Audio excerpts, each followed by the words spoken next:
Hi, everybody. I'm Donna Baker, and I am your host for the Faces of Monrovia. And in case you're not aware of my project, I interview people who are in the community who may not necessarily be famous or well-known, but yet they may have a really great story to tell. So if you're interested in learning about the about 100 people that I've already interviewed, you can go to thefacesofmonroviaca.com, and you can read all the interviews that I've done over the last little over a year. So I've really got to talk to some people that I did not know, and I also have interviewed some people that I really know well. And I'm pleased to tell you that today's guest is somebody that I know really well. I've known him since the 80s. This is Chris Shevlin. Chris, welcome to the Faces of Monrovia. Thank you. I'm so happy to have you here. This confirms I have a face. Yes, you do have a face. So you and I have known each other since the 80s. We met at a party in 1989 or 90, I think it was. Yeah. 89 maybe. I think it was 89. Yeah, I think so too. I was like, who is that really tall guy with the white hair? You've had white hair forever, right? Since I'm about 25 years old. Yeah, me too. I was 16 when I started going white. So we're both fellow Irishmen. That's right. Comes We're with the about territory. the same age, right? You're 2 months younger than I am. So Chris and I have a lot in common. So I was hoping that we could talk to you, just have a conversation today. And so my first question to you is if you could share with us a little bit about your background. So where you were born, how you ended up in Monrovia, your family, all that stuff. So. Great. Well, my journey started in Scranton, Pennsylvania. That's where I was born. That's where my mom and dad met. And I'm one of 5 children. I have 2 older brothers and 2 younger sisters. And we lived in Scranton, Pennsylvania for about the first 2.5 years of my life. Then we moved to Syracuse, New York, about 100 miles away, and lived there until I was about 8 years old. And in October of 1960, we moved to California, and I was enrolled at Rio Hondo Elementary School in South Arcadia, and I sat next to a girl, and her name was Becky Bennett, and we were good friends. She was the only one that was really nice to me because I came with a New York accent, red hair and freckles, and on the East Coast, when you go to school, you wear hard shoes, you wear trousers, and you wear a shirt with a collar. And I showed up that day, and every boy in my class had on blue jeans, tennis shoes, and a white T-shirt. And first month or so was a little rocky until they realized that I wasn't going to put up with it, and I just. Were you tall at that age already? I was tall for my age, but skinny. Very skinny. Okay. And after I probably got in 15 fights, the others decided that maybe we ought to just let him go. And then when we went out to recess and we played basketball, I was already playing it from the age of 4, while I was way ahead of them. And things calmed down. They decided they wanted you on their team? Yeah. So I went to Rio Hondo School, then I went to Arroyo High School, which is in North El Monte. And then I went to Citrus College. So you lived in Arcadia, in the county area of Arcadia, which is why you went to El Monte School. Right, right. It was the way they divide up the county. Some is Rosemead High School, some is Monrovia. Monrovia, yeah. Some is El Monte, It's cut up a little bit, but had a great experience at Arroyo High School. I mean, all my friends from where I went to grade school moved over there, and I played a lot of basketball. So in the elementary ages, 5th, 6th, 7th, and 8th grade, I played basketball, and we'd get on all-star teams. So I got to know the basketball players at El Monte, Rosemead, and those were there were only 3 high schools at the time. Mountain View came in after I was out of high school.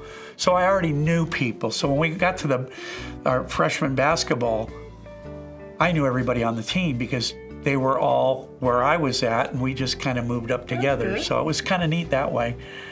But I enjoyed that. And you have brothers and sisters?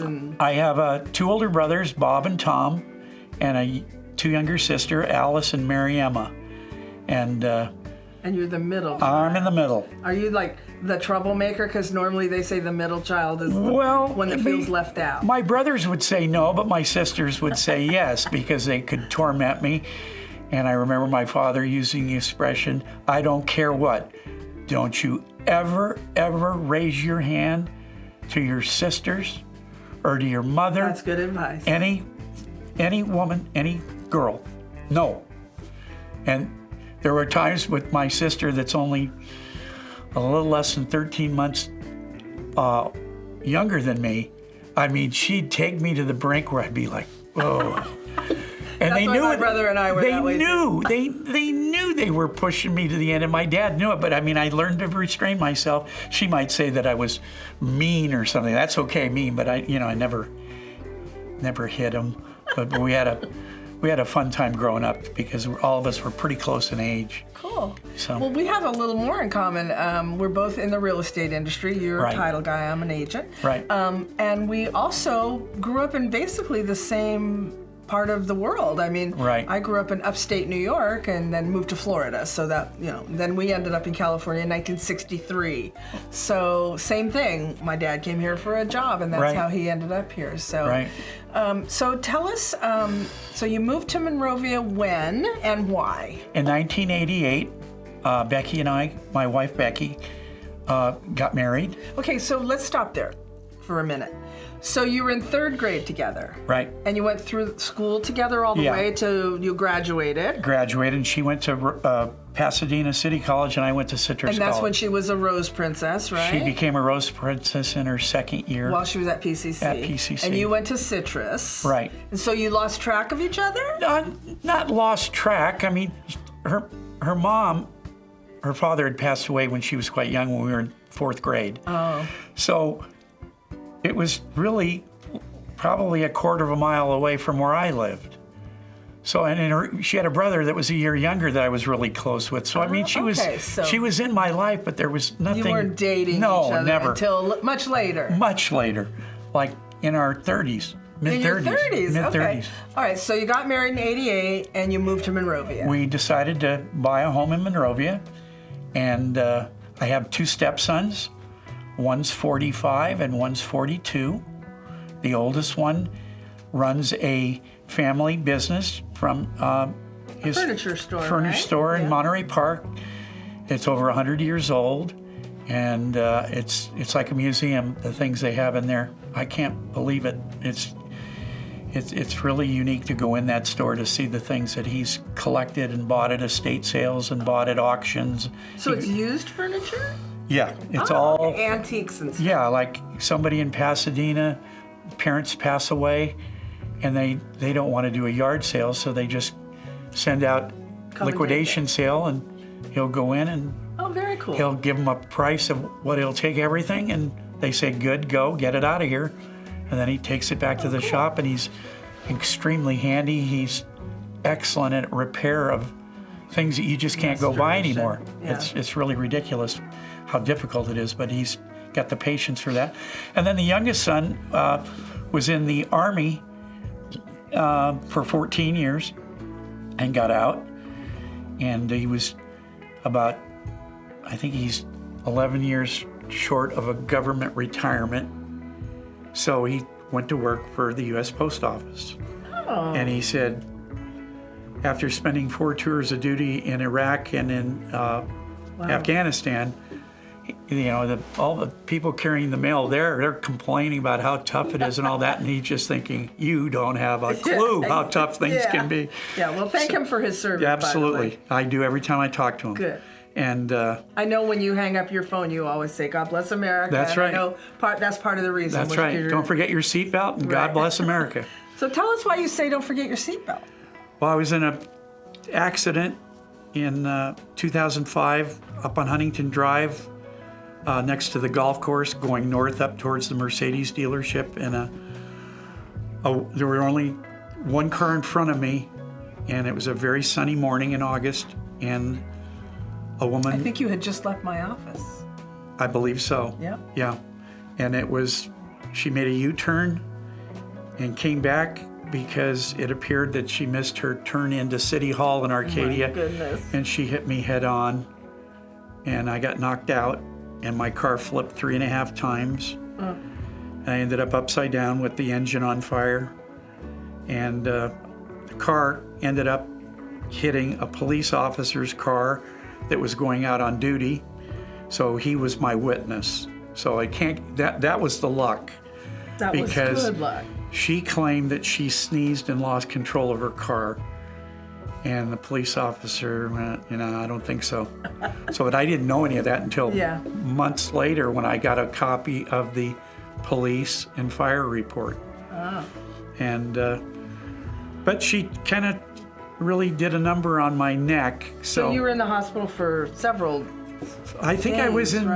there, I was unconscious for 5. I think I was in there about a week. I was out 2 days after I gained consciousness. But I mean, my neck was just twisted like unbelievable. The car caught on fire. The police officer got a fire extinguisher out of his car. I was being held in by the seatbelt, but I was upside down. And so it kept me from, Scary. I mean, it was weird. I just saw pictures You and don't have a the memory description. of it, right?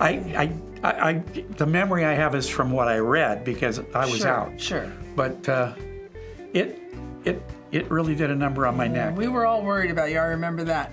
So let me back up a little bit because you didn't quite get to your daughter. Right. And I don't want to forget your daughter. Right.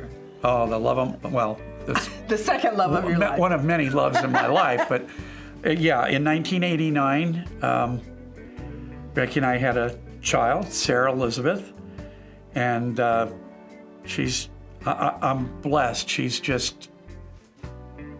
was just unbelievable from an early age.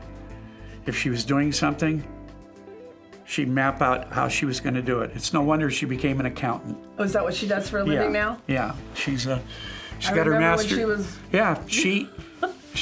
I mean, comparing watching her in 2nd and 3rd grade and me, I'd read the book as fast as I could.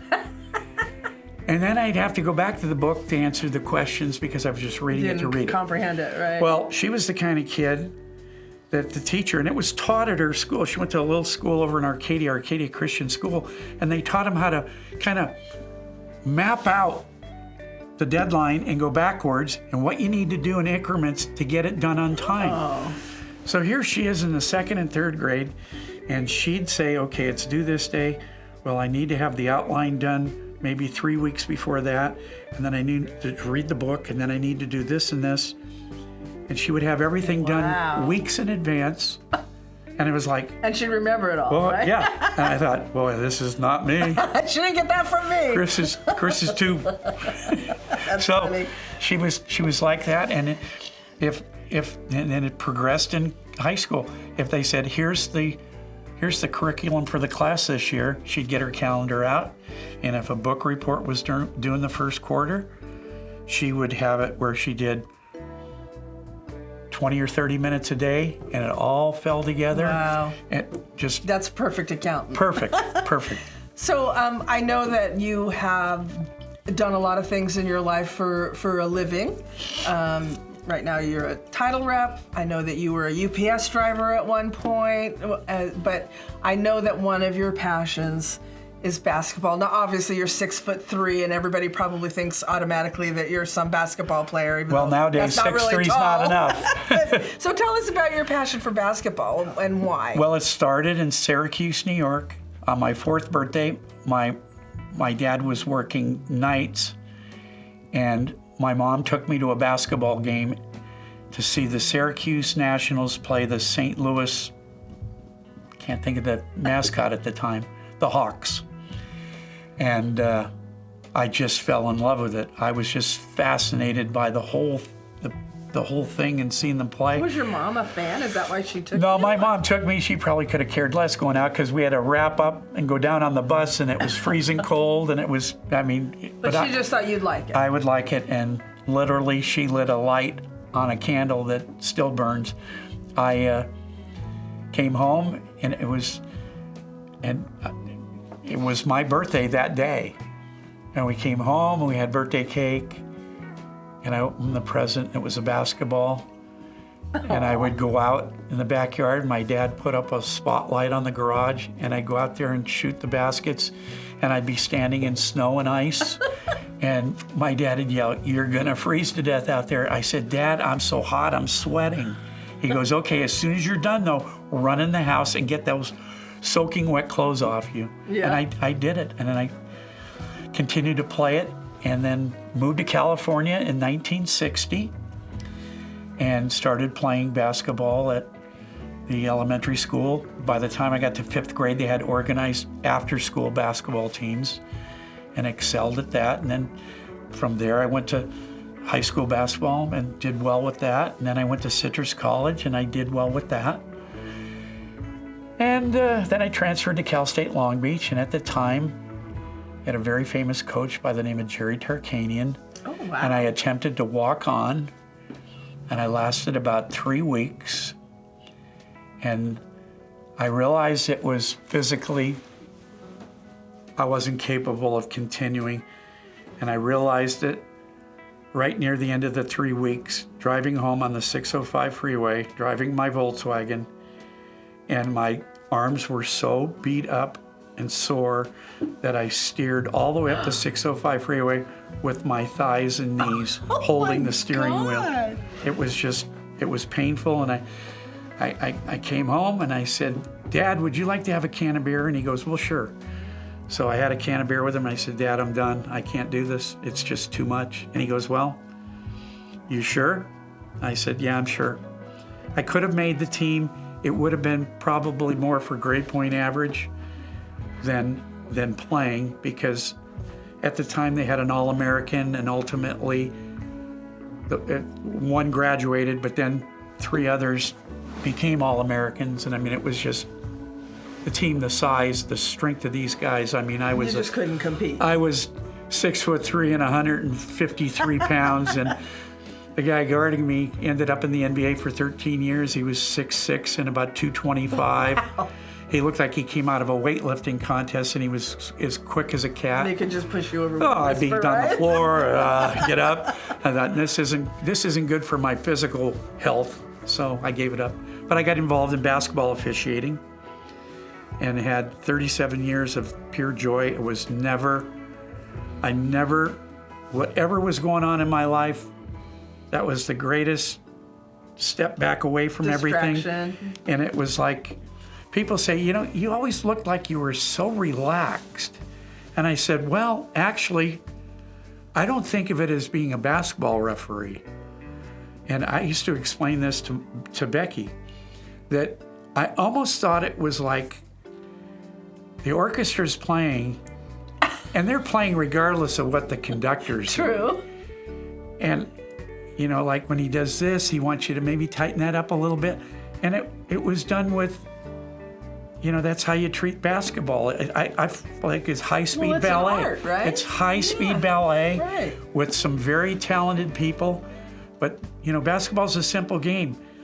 Dr. Naismith, that invented the game at the YMCA in Springfield, Massachusetts, had 10 rules. And a friend of mine was just at the Hall of Fame there, and he got me a copy of his 10 rules, and then his notes underneath it clarifying things. And I just hold that as a treasure to have that, even though it's a copy, because the ones at the Hall of Fame securely placed that nobody'd take it.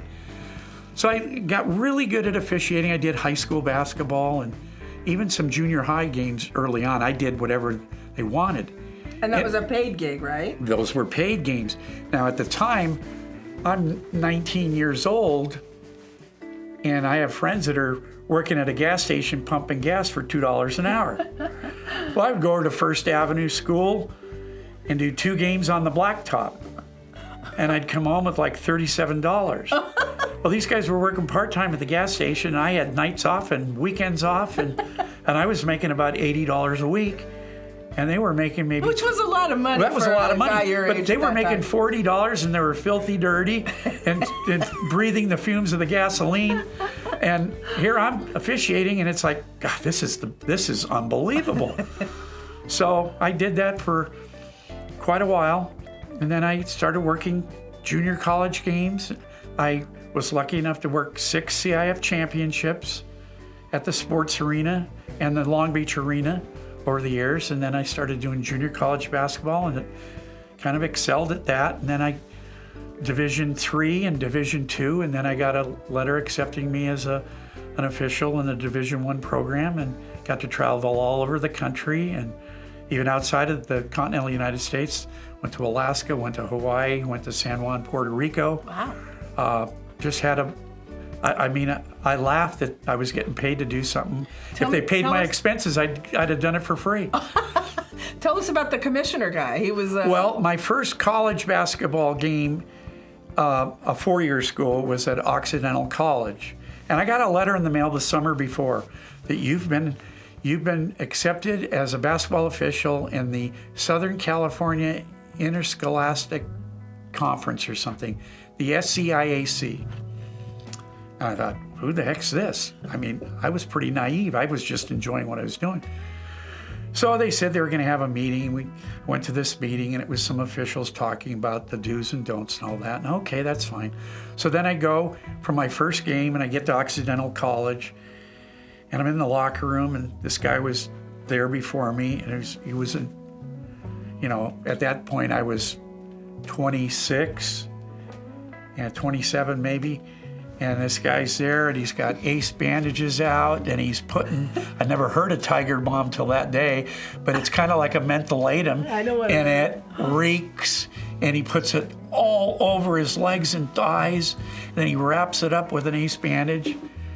And he goes, okay, let's go get him. And I thought, this little guy isn't going to make it. And we get out there, and we officiated the game, and everything went fine. But I only knew him as an officiant. John. Right. I didn't pay any attention to his last name. And it went well. And a couple of weeks later, they had a meeting, and I go to the meeting, and the old guy that I was working with was running the meeting. I go, who is this guy? I said, I worked with him earlier in the year. And he goes, oh, that's John Danglis. He's the assigner and the commissioner. And I went, really? And I hear him thinking, I didn't think he was going to make it the first game. He'd probably been doing it for 35, 40 years. So he was impressed, and he was also the assigner for Division I basketball. And 2 years after that, I got the call to move up to Division I in the Big West Conference. And I worked a couple other conferences, but got to travel a lot. And it was just... Sounds like a really fun thing to do. I was like a kid in a candy store, and yet I was getting paid. 4 years old, you became a fan. Right. Here you are. Right. Now I'm there, and I'm... You're not playing, but... I got to meet people like Jerry West in Hawaii. I saw Jerry West at the LA Open about 7 or 8 years ago. And I walked up to him. He was the spokesperson for the bank that was putting the tournament on. He was the focal point. So I'm standing on the 18th green with my daughter Sarah, and I lean back and I see him, and I don't say anything. And then Sarah turns around, she goes, Dad, that's Jerry West. And I go, yeah, I know, Sarah. And she goes, I said, watch, Sarah, watch what happens. And she goes, okay. And I get up and I walk over and I said, Jerry, I haven't seen you in about 7 or 8 years. And he goes, I don't believe we've met. Oh yeah, we have. You watched me work. And he goes, well, explain that. I said, you spent Thanksgiving weekend in Hilo, and you were recruiting Kenyon Martin that was going to be the #1 player in the draft. And he goes, well, now you've got my attention. And I said, Jerry, I've been officiating high school and college basketball a long time.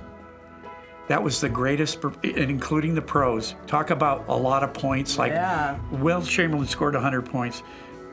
This young man in one basketball game, the championship game of this tournament that I was lucky enough to work, Kenyon Martin, had 39 points, 29 rebounds, 11 block shots, and 15 assists. Nobody has ever done anything like that. But did Jerry remember you? He remembered he said, I'll tell you what, you are describing, you couldn't make this up. You had to be there. And he says, there's no doubt you were there. And he said, I couldn't believe my eyes. He said, I wanted to draft him before the draft. Well, I think he broke his foot in the first round of the NC2A tournament. And he was never the quickness that he had. Never came back. He was 7 feet tall, but he was like unbelievable. Oh, too bad. But it was great. Jerry, he was just, He knew you were real. yeah, he goes, wow. He says, you just reminded me of a great memory. He says, and we didn't get him. We wanted him so bad and we couldn't get him. Well, and then you stopped officiating after you had your car accident. Absolutely, So yeah. that's That a ended shame. that. So I'm going to switch gears a little bit here. We're getting close to running out of time. Tell me what it is that you love about Monrovia and why you're so involved in so many community organizations. I've seen you volunteer at the YMCA. We were on the board together, and the Monrovia Day, and a bunch of stuff. So tell us. I just never, I moved when I was a little kid, and then I moved to another town where I was a little kid. Then I came to California, a little kid. And when you live in the county area, you don't have any hometown pride because you're in the county. Sure. So when we came to Monrovia, I was like, this is really cool. Take the stroller with the baby and go down Myrtle Avenue and eat at the restaurants and all that. And at that time, when she was a baby, it was still up and coming, right? It wasn't that there many. That's right. There wasn't very many restaurants. Right. And the movie theater. But it wasn't had there. something to it that was just so different than anything I've ever. The sense of hometown, and then the parade. In those days, that parade was huge. And we'd go down and sit on the grass in front of the Elks Club on Foothill. and watch the cars going by. It was just, we literally fell in love with it. Well, then I was working for the telephone company at that time. Then I went to work for Chicago Title. And it got me working in Monrovia, in Arcadia, and Duarte, and Glendora, and Sierra Madre. And you get to know a lot more people. And someone said, you should join the Kiwanis Club. And it was funny, I played 3 years of Little League for Kiwanis, and I didn't know what Kiwanis really was. Really? It was a unique name, and you're just a little kid and you're playing, and you get the uniform and you wear it. So I went to their first meeting and I thought, this is really cool. These people are from all walks of life, doctors. And so people that don't know, Kiwanis is a service club. Service club. And your focus is on helping the youth in the communities, right, that you serve. So I thought, God, there's doctors, there's lawyers, there's dentists, there's, you name it. People in the city, the school district, it was just so I joined. And it just opened my eyes to, it's not this city is the way it is because of involvement. Yeah, from the volunteers. So I have been in the Kiwanis Club for over 30 years. And I got on different boards. I got involved with, as you said, the YMCA. the YMCA. And then as part of that, we also got involved with the Monrovia Youth Alliance, which Ulysses Gutierrez had established. Right. And so we sponsored a lot of those events for those kids that were at-risk kids, right? And our Kiwanis Club does funds. We raise money to give it away in scholarships and then opportunities for kids to go places and do things. And I got involved with the Chamber of Commerce. I've done... I try to pretty much everything. I think I've done every Make a Difference Day since I've lived here. You got the Iris Award, right? Yeah, Becky and I got the Iris Award for our involvement with the city, and so did you. Yeah. And I never thought of it when I was starting out. I wasn't doing it for anything other than I wanted to make this place, make it nicer than I found it, and it was really nice when I found it. I think when it comes to community involvement, you can tell who the real people are that do it because they want to make a difference.